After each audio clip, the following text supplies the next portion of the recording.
Coba deh kamu bayangin, kamu tuh punya satu perusahaan raksasa ya. Oke, perusahaan raksasa. Terus tiba-tiba nih kamu memutuskan buat ngambil salah satu aset terbesar yang kamu punya. Berupa tanah kosong yang nilai pasarnya ditaksir nyampe 6 triliun rupiah. Dan kamu kasih aset itu secara cuma-cuma ke pemerintah. Gratis. Wah, gratis ya? Iya, gratis. Di atas kertas ini konyol kan?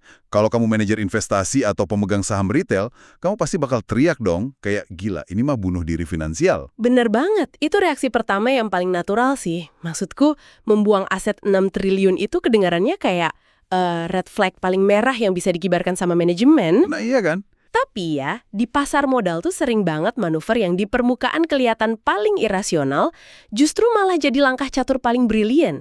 Tentunya kalau kita narik mundur lensa kita dan melihat ekosistem besarnya. Dan teka-teki manuver catur itulah yang bakal kita kulik habis-habisan di obrolan kita hari ini. Senin 4 Mei 2026. Yes. Untuk sesi eksplorasi mendalam kali ini, anggap aja kami lagi pakai topi sebagai mentor saham pribadi kamu nih. Buat kamu, ya kamu, yang selalu haus wawasan investasi tajam, tapi mungkin udah muak ya ngelihat tumpukan laporan keuangan. Atau capek baca berita simpang siur yang bikin pusing. Pasti pusing sih baca begituan tiap hari. Makanya, kita bakal ngelakuin bedah emiten secara 360 derajat. Target operasi kita hari ini, PT Lipo Cikarang Tbk, atau yang kodenya LPCK. LPCK ya? Betul.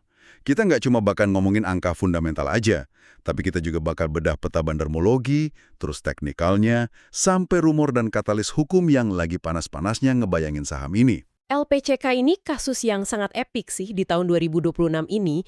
Ini tuh kayak contoh buku teks buat saham yang secara valuasi aset luar biasa terdiskon, tapi di saat yang bersamaan, dia terperangkap dalam jaring sentimen yang sangat volatil.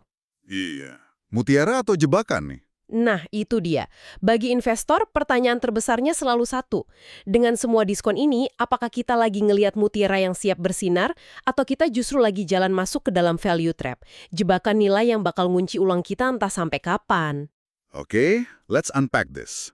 Sebagai mentor yang rasional ya, kita harus mulai dari pijakan yang solid dulu dong, yaitu valuasi dan fundamental. Betul, fundamental dulu.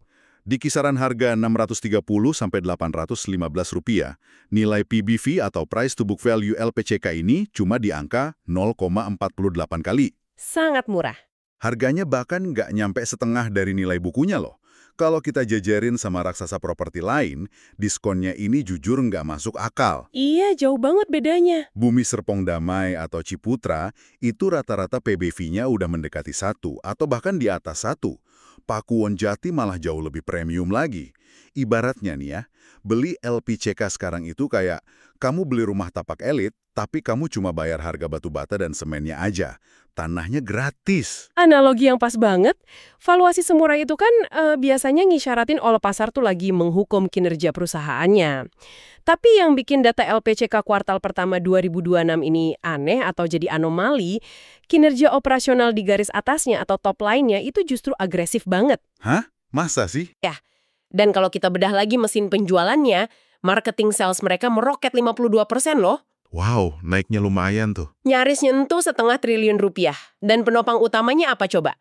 83% dari rumah tapak. Iya ya, mereka kan lagi gencar jualan produk kayak XYZ Livin atau New Five Senses itu ya, yang sasarannya emang jelas banget, kelas menengah, milenial, terus keluarga muda yang lagi butuh rumah pertama. Benar, barangnya laku keras, margin laba kotor mereka juga naik kan, jadi 30%. Betul. Kalau kita cuma lihat sampai titik ini, perusahaannya tuh kelihatan sangat sehat. Produk diserap pasar, pendapatan naik, margin juga melebar. Tapi masalahnya baru muncul pas kita lihat bottom line atau laba bersihnya nih. Nah, ini dia intinya. Laba bersih LPCK malah anjlok parah. Turun 44,58% secara tahunan. Tinggal 79 miliar doang. Cuma 79 miliar ya? Otomatis, ini bikin PER atau price to earning ratio mereka melonjak jauh di atas 40 kali. Logikanya gimana nih? Jualan laku keras, margin kotor naik, tapi keuntungan yang masuk kantong malah nyungsep. What's fascinating here is Ini tuh masalah klasik kualitas laba di siklus bisnis properti. Ketika top line hijau tapi bottom line berdarah, itu artinya ada kebocoran masif di bawah garis laba kotor. Kebocoran di mana tuh biasanya? Dalam mekanisme industri properti skala kota mandiri kayak Cikarang, kebocoran ini umumnya digerakkan oleh dua mesin utama. Pertama, beban operasional harian. Oh, overhead ya. Tahankan keamasan sebesar itu, butuh overhead yang nggak murah. Terlepas dari seberapa banyak rumah yang bisa kamu jual bulan ini, biaya sapu jalan, satpam, lampu kotak, itu jalan terus. Iya sih, kebayang gedenya. Dan yang kedua, nah ini yang sering ngebunuh margin adalah beban finansial. Proyek-proyek masa lalu kan ninggalin jejak utang, walaupun suku bunga acuan lumayan stabil sekarang, akumulasi beban bunga dari struktur permodalan yang dulu itu tetap wajib dibayar. Jadi uang hasil jualan rumah yang laku keras tadi, sebagian besarnya habis kebakar buat ngebiayain efisiensi operasional yang belum optimal sama buat bayar ongkos utang. Persis banget. Berarti pekerjaan rumah utamanya manajemen dong. Nah, laba bersih yang tertekan ini kan tentu bikin sentimen jadi kurang enak ya. Tapi pergerakan harga saham itu kan nggak cuma soal laporan keuangan aja. Siapa yang pegang barang itu jauh lebih nentuin. Tentu, kita harus bahas bahan barmologinya. Mari kita lihat peta kepemilikannya. Saat ini 89% saham LPCK itu digenggam erat sama PT Kemuning Satyatama, yang pada dasarnya adalah entitas pengendali dari Lipo Group. Iya, dominan banget. Artinya, saham yang beredar bebas di publik itu sangat amat kecil. Secara teknis, cuma sekitar 11%. Atau porsi yang terdaftarnya malah cuma 9,33% doang. Struktur kepemilikan yang super konsentrasi kayak gini tuh melahirkan mekanika pasar yang sangat spesifik. Kepemilikan 89% sama satu entitas itu ibarat kamu naik bus, tapi setirnya dikunci mati sama si supir. Nggak bisa direbut ya? Nggak bisa. Bagi investor jangka panjang, ini sebenarnya kabar baik. Arah strategis perusahaan, visi 10 tahun ke depan itu dijamin nggak akan gampang digoyang sama aktivis investor atau drama kudeta dewan direksi.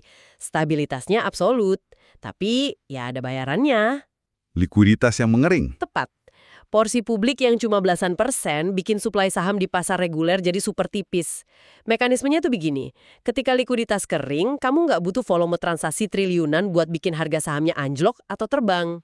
Oh, dikit aja udah gerak ya? Benar, cuma butuh sedikit aksi jual dari beberapa investor retail menengah aja, bid dan offernya bisa langsung bolong, dan harga saham langsung terjun bebas. Bahaya juga ya? Makanya, kalau strategi kamu itu swing trading, maksudnya masuk bawa dana miliaran dan berharap bisa keluar minggu depan dengan cuan LPCK, ini medan yang sangat berbahaya. Kamu bisa masuk, tapi belum tentu bisa keluar tanpa ngerusak harga sahammu sendiri. Oke. Ini mulai kelihatan benang merahnya. Labanya tertekan beban, terus sahamnya kering kerontang dan susah banget buat trading harian. Di atas kertas, retail mending menjauhkan. Harusnya sih gitu. Tapi anehnya, para value investor, ini orang-orang yang napasnya panjang dan emang hobi ngumpulin aset murah, malah terus-terusan ngelirik saham ini loh. Mereka tuh kayak nggak peduli sahamnya illiquid. Kenapa coba? Nah, disinilah kita kembali ke manuver catur yang kita bahas di awal tadi. Oh, soal bagi-bagi tanah 6 triliun itu. Betul. Plot twist soal Meikarta dan intervensi tangan raksasa di koridor timur Jakarta. Ini tuh katalis fundamental baru yang pelan-pelan lagi ngubah DNA perusahaannya. Menarik. Gimana tuh detailnya? Di tahun 2026 ini, LPCK menghibahkan sekitar 31 hektare lahan mentah mereka di kawasan Meikarta, Cikarang Selatan. Lahan ini diserahkan ke pemerintah, khusus buat dieksekusi sama Badan Pengelola Investasi Danantara. Buat apa Danantara ambil tanah di situ? Buat dukung mega proyek 3 juta rumah untuk masyarakat berpenghasilan rendah atau MBR. Wait. Aku harus ngasih sedikit pushback yang kritis nih di sini. Tadi kan kita sepakat ya, nilai buku lahan ini di laporan keuangan mungkin cuma tercatat sekitar 180 miliar rupiah. Karena ya dibelinya kan udah belasan atau puluhan tahun lalu. Iya, harga lama. Tapi estimasi harga pasarnya sekarang nyampe 6 triliun. Pemegang saham ngelihat aset senilai 6 triliun menguap gitu aja, dihibahkan tanpa kompensasi kas masuk. Secara bisnis ini kan konyol banget. Gimana caranya kita bisa ngejustify pelepasan aset raksasa ini sebagai sesuatu yang menguntungkan perusahaan? If we connect this to the bigger picture, ini genius loh. Kalau kita cuma ngeliat satu transaksi itu secara terisolasi, ya itu konyol. Tapi mari kita bedah mekanika pengungkitnya. Pertama nih, penting buat diingat, yang dihibahkan itu cuma persediaan lahan mentah. Bukan lahan yang udah ada isinya ya? Bukan. Bukan apartemen yang udah dibangun atau blok yang udah dibeli sama konsumen lama. Jadi secara legal dan operasional, hak konsumen yang existing itu super aman. Oke, clear. Terus yang kedua? Kedua, mari kita lihat apa yang bakal terjadi di atas tanah 31 hektar itu. Dan Tara kan nggak sekedar ngebangun ya, mereka nyuntikin dana raksasa. Tahap awalnya aja diperkirakan nyampe 14-16 triliun buat ngebangun 18 tower. Wah gila, 18 tower. Target akhirnya, 140.000 unit hunian. 140.000 unit. Wait, kalau rata-rata satu unit aja diisi 3 orang, ya kita tuh lagi ngomongin soal lebih dari 400.000 penghuni baru. Nah itu dia hitung-hitungannya. Hampir setengah juta demografi baru yang tiba-tiba kayak dijatohin dari langit ke tengah-tengah kawasan Cikarang. Dan disitulah letak kejeniusan LPCK. Dan Tara yang nanggung seluruh resiko dan biaya konstruksi infrastruktur hunian yang nilainya belasan triliun itu. LPCK nggak keluar uang sepeser pun buat ngebangun tower-tower MBR itu. Iya, benar. Tapi kan ratusan ribu penghuni baru ini nggak mungkin cuma berdiam diri aja di dalam apartemen. Mereka pasti butuh makan, butuh mall, butuh rumah sakit, butuh air bersih, dan butuh akses jalan raya. Oh, wow, aku mulai nangkep nih. Siapa yang punya tanah komersial di sekelilingnya? Lipo. Betul. Siapa yang punya jaringan rumah sakit Siloam di sana? Lipo juga. Terus siapa yang ngelola air, tata kota, dan narik biaya pemeliharaan lingkungan alias town management tiap bulan? Ya LPCK? That's exactly the point. Jadi ini tuh loss leader strategi tapi di skala tata kota ya. Mereka kayak merelakan lahan senilai 6 triliun buat mancing negara supaya mau ngegelontorin modal belasan triliun demi menciptakan ledakan populasi. Betul sekali. Dan ujung-ujungnya, ledakan populasi itu bakal jadi mesin recurring income atau pendapatan berulang jangka panjang buat LPCK lewat fasilitas komersial dan manajemen kota tadi. Plus, ini juga sekaligus ngebantu merehabilitasi reputasi brand Meikarta yang emang sempat hancur lebur kan di masa lalu, tanpa mereka harus keluar biaya marketing gede-gedean. Ini tuh skema simbiosis mutualisme yang jarang banget terjadi. Negara butuh tanah murah dan cepet buat ngeksekusi janji politik 3 juta rumah. Di sisi lain, swasta butuh keramaian dan katalis buat menghidupkan kembali aset mereka yang mati suri. Win-win solution ya. Banget. Dan efek dominonya tuh nggak cuma berhenti di situ aja loh. Pas ratusan ribu orang ini pada pindah, infrastruktur makro tuh secara otomatis harus mengimbangi. Betul banget. Dan itu sebenarnya udah mulai bergerak ya di tahun 2026 ini. Kita udah mulai ngelihat pembangunan transportasi masif buat membelah koridor timur. Dengan suntikan dana dari ADB dan Jika Jepan, itu udah resmi jalan. Selain itu, ada juga LRT rute Velodrome ke Manggarai yang bakal operasi Agustus 2026. Tambah lagi Wacana perpanjangan kereta cepat Wush kan? Nah, iya itu juga. Secara fundamental, infrastruktur rel massal ini tuh bakal ngubah sama sekali kalkulasi geografis dan psikologis dari kawasan Cikarang. aksesibilitas itu kan urat nadinya properti. Ketika MRT fase 3 dan LRT ini mulai kelihatan wujud fisiknya, waktu tempuh dari jantung kota Jakarta ke Cikarang itu nggak lagi diukur pakai kemacetan tol berjam-jam, tapi pakai kepastian jadwal kereta. Jauh lebih terukur ya. Secara mekanisme pasar, penyusutan waktu tempuh ini bakal langsung ngerek nilai wajar atau fair value dari seluruh kawasan industri dan residensial di timur Jakarta. Cikarang mendadak jadi magnet baru buat investasi asing langsung atau FDI, sekaligus jadi kawasan komuter yang masuk akal banget buat kelas menengah ibu kota. Oke. Mari kita jeda sejenak buat narik napas nih. Kita punya perusahaan yang harga sahamnya didiskon gila-gilaan, PBV cuma 0,48 kali, jualan rumah tapaknya raku keras, terus mereka punya strategi jenius bareng Danantara yang bakal bawa 500 juta orang baru ke kawasan mereka, ditambah MRT dan LRT lagi. Kalau kita murni pakai logika linear, harga saham LPCK harusnya udah meroket terbang. Udah dipucuk harusnya. Nggak ada alasan buat diem di bawah harga Rp1.000. Tapi, realita di bursa kan kita tahu ya, nggak pernah berjalan linear. Pasar tuh selalu punya cara yang sangat brutal buat menghukum ketidakpastian. Terutama ketidakpastian yang nggak ada hubungannya sama sekali sama laporan laba rugi, yaitu ketidakpastian yang datang dari ranah hukum. Iya, dan inilah awan hitam yang sempat kita sebut di awal tadi. Pada tanggal 24 April 2026, saham LPCK dihajar habis-habisan sama pasar. Anjlok 8,15% cuma dalam 1 hari perdagangan. Terjun bebas ya? Dan penyebabnya murni karena kepanikan sentimen berita hukum. Nah, sebelum kita bedah mekanismenya, sebagai mentor saham kamu hari ini, kita harus tegaskan satu hal penting nih ke pendengar. Iya, ini aturan main atau prinsip dasar yang selalu kita pegang kuat-kuat kalau lagi menganalisis sentimen pasar. Buat kamu yang lagi dengerin, kami wajib menyampaikan secara eksplisit bahwa pembahasan kita mengenai kasus hukum ini murni cuma ngelaporin fakta-fakta dari berbagai sumber berita resmi yang emang udah beredar di publik. Kita membedah ini seobjektif mungkin. Setuju. Kita nggak berafiliasi sama spekulasi politik manapun, entah itu sayap kiri, sayap kanan, atau kepentingan daerah tertentu. Kita nggak memihak dan kita nggak lagi menuduh siapapun. Misi kita di sini cuma satu, ngebantu kamu memahami kenapa berita tertentu bisa bikin harga saham di layarmu tiba-tiba merah menyala. Betul banget. Fokus kita murni cuma ngebaca mekanisme reaksi pasarnya aja. Gimana para manajer investasi dan trader ngerespons berita hukum, dan kenapa tangan mereka langsung mencet tombol jual. Baik, kita masuk ke urutan faktanya ya. Jadi, kepanikan di tanggal 24 April itu dipicu sama rentetan operasi yang dilakuin oleh KPK terkait dugaan suap perizinan proyek di Pemkab Bekasi untuk tahun anggaran 2026. Oke, ini konteks awalnya. Dalam kasus ini, mantan Bupati Bekasi Ade Kuswara Kunang dan ayahnya HM Kunang udah ditetapkan sebagai terdakwa. Tuduhannya, mereka menerima suap senilai kurang lebih 12,4 miliar rupiah dari seorang pengusaha bernama Sarjan. Nah, pertanyaannya sekarang, dari mana nama Lipo Cikarang bisa terseret masuk ke dalam pusaran berita ini, sampai sahamnya ikutan anjlok? Titik temunya tuh ada pada proses penelusuran aset. Penyidik KPK memanggil seorang staf legal dari LPCK yang berinisial RR. Staf ini dipanggil pada tanggal 31 Maret dan dipanggil lagi pada 14 April 2016. Pemanggilan kedua ya? Iya, tapi ini yang harus dicetak tebel dan digarisbawahi banget. Menurut pernyataan resmi juru bicara KPK, staf legal LPJK ini diperiksa hanya sebagai saksi. Cuma saksi ya, catat itu. Pemanggilannya itu spesifik cuma buat mendalami informasi terkait sebuah transaksi pembelian rumah oleh tersangka Ade Kuswara.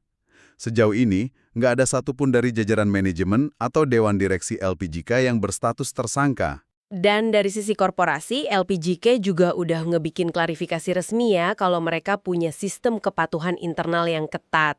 Mereka punya sistem whistleblowing rahasia buat ngelaporin pelanggaran dan ada aturan larangan insider trading yang mengikat seluruh karyawannya. So, what does this all mean buat pergerakan harga? Maksudku, kenapa cuma berita pemanggilan staf level bawah sebagai saksi dan itu cuma buat urusan jual beli rumah bisa menghapus triliunan rupiah dari kapitalisasi pasar sebuah emiten cuma dalam 1 hari? Ini yang menarik. Ini tuh pelajaran berharga banget tentang gimana institusi gede bekerja di bursa saham kita. Anjloknya harga sampai 8% itu biasanya bukan ulah retail-retail kecil kayak kita, melainkan reaksi otomatis dari fund manager besar atau institusi keuangan. Oh, robot yang jualan? Atau SOP mereka? Bisa dibilang gitu, SOP yang kaku. Mekanismenya begini. Banyak institusi keuangan punya mandat kepatuhan atau compliance mandate yang luar biasa ketat. Begitu sistem atau analis mereka mendeteksi kata kunci kayak KPK atau kasus hukum yang bersinggungan sama portofolio saham mereka, algoritma manajemen resiko mereka langsung maksa mereka buat ngelakuin aksi jual. Wah, langsung cut loss gitu aja? Seringkali iya, mereka tuh nggak peduli apakah perusahaannya secara fundamental benar atau salah, mereka juga nggak mau nunggu vonis pengadilan keluar. Bagi institusi, risiko reputasi dan risiko pembekuan aset adalah sesuatu yang harus dihindari pakai segala cara. Menjual dulu dan bertanya belakangan, itu udah jadi prosedur standar buat mereka. Oh, pantesan. Dan ini yang menciptakan fenomena diskon ketidakpastian ya? Di dunia properti, perizinan dan hukum daerah itu emang wildcard banget. Begitu kartunya keluar, investor besar langsung milih minggir dari meja judi dan masuk ke mode wait and see. Persis, pasar itu benci banget sama hal-hal yang nggak bisa dikalkulasi pakai kalkulator. Mereka ahli banget memprediksi beban bunga, mereka bisa bikin Excel buat menghitung margin jualan rumah. Iya, kalau angka kan gampang diproyeksi. Betul, tapi nggak ada rumus Excel manapun yang bisa memprediksi akhir dari sebuah proses penyelidikan hukum di Indonesia. Ketidakpastian inilah yang nahan harga LPCK buat naik nyerminin nilai fundamental aslinya yang tinggi tadi. Gila sih. Inilah ujian psikologis terbesar buat siapapun yang ngaku dirinya sebagai value investor. Kamu ngelihat diskon PBV 0,48 kali. Kamu ngelihat prospek emas Mekarta dan suntikan Danantara. Semuanya masuk akal banget di atas kertas. Rasanya pengen all in kan? Banget. Tapi kamu juga harus menghitung opportunity cost. Kalau kamu masuk sekarang, apakah mentalmu cukup kuat buat nahan volatilitas pas berita-berita hukum silih berganti keluar? Belum tentu semua orang kuat. Uangmu tuh bisa aja tertahan berminggu-minggu berbulan-bulan, jalan di tempat. Sementara saham-saham perbankan atau energi di luar sana lagi pada pesta pora. Kamu mungkin benar soal valuasinya, tapi kamu bisa kalah telak soal momentum, waktunya. Makanya ngimbangin fundamental dan sentimen itu emang seni yang paling brutal di pasar modal. Fundamental memberitahu kamu saham apa yang pantas dibeli. Tapi katalis berita dan bandarmologi memberitahu kamu kapan waktu yang tepat buat mulai nyicil masuk. Oke, rasanya kita udah ngupas habis seluruh anatominya nih. Mari kita tarik kesimpulan dari sesi bedah emiten kita hari ini. Kalau kita murni pakai kacamata fundamental jangka panjang, LPCK jelas menyajikan diskon nilai aset bersih yang sangat amat menggiurkan. Diskonnya masif. Mereka punya katalis raksasa yang udah kelihatan di depan mata. Integrasi transportasi MRT, dan ledakan demografi dari proyek 3 juta rumah Danantara yang bakal otomatis ngehidupin mesin recurring income mereka secara gratis. Tapi ya, sebagai mentor yang realistis, kita tetap nggak bisa nutup mata dari sisi teknikal dan sentimen. Saham ini dipegang mayoritas oleh pengendali, sehingga likuiditas publiknya sangat tipis. Ini bikin harganya super rentan digoyang sama berita-berita hukum regional yang menciptakan uncertainty discount alias diskon ketidakpastian. Betul. Intinya, ini bukan saham buat mereka yang gampang panik baca headline berita. Dan jelas bukan untuk trader yang nggak sabaran. Investasi yang benar selalu berawal dari kejujuran pada diri sendiri. Apakah gaya investasimu emang cocok sama karakter saham yang kayak begini? Sebuah pengingat yang sangat grounded dari sang ahli. Pahami risikonya, kalkulasi batas toleransimu, dan tolong jangan sekadar ikut-ikutan FOMO dari grup Telegram ya. Nah, sebelum kita tutup sesi ngobrol kita hari ini, aku mau ninggalin satu pikiran nakal nih. Sesuatu buat kamu renungin nanti sambil ngopi atau pas lagi nyetir arah pulang. Wah, boleh tuh. Silakan. Sepanjang diskusi ini, kita kan baru aja ngebedah betapa besarnya kekuatan badan investasi Danantara ya. Peluru mereka gede banget. Dengan dana awal belasan triliun, mereka bisa masuk ke sebuah proyek swasta yang tadinya udah dianggap mati suri dan cuma dalam semalam, ngerubah nasib serta prospek seluruh kawasan tersebut. Pertanyaan buat kamu nih. Siap-siap dengerin. Jika pemerintahan baru ini ternyata nggak ragu pakai peluru raksasa Danantara buat masuk, mengkonsolidasi, dan bersinergi sama aset-aset strategis swasta, coba deh kamu perhatiin lagi layar portofolio sahammu. Sektor fundamental apa lagi? Atau saham undervalued mana lagi di bursa kita? Yang harganya saat ini lagi hancur-hancuran dilupain pasar, tapi diam-diam sebenarnya lagi diintai buat jadi target operasi Danantara selanjutnya. Wah, pertanyaan yang secara harfiah bisa bernilai triliunan rupiah sih itu kalau kamu tahu jawabannya. Pikirkan itu baik-baik ya. Jangan cuma baca angkanya doang, tapi mulai sekarang cari pola yang tersembunyi di baliknya. Terima kasih udah nongkrong bareng kami hari ini. Teruslah kritis, pahami mekanismenya, dan sampai jumpa di sesi eksplorasi mendalam berikutnya.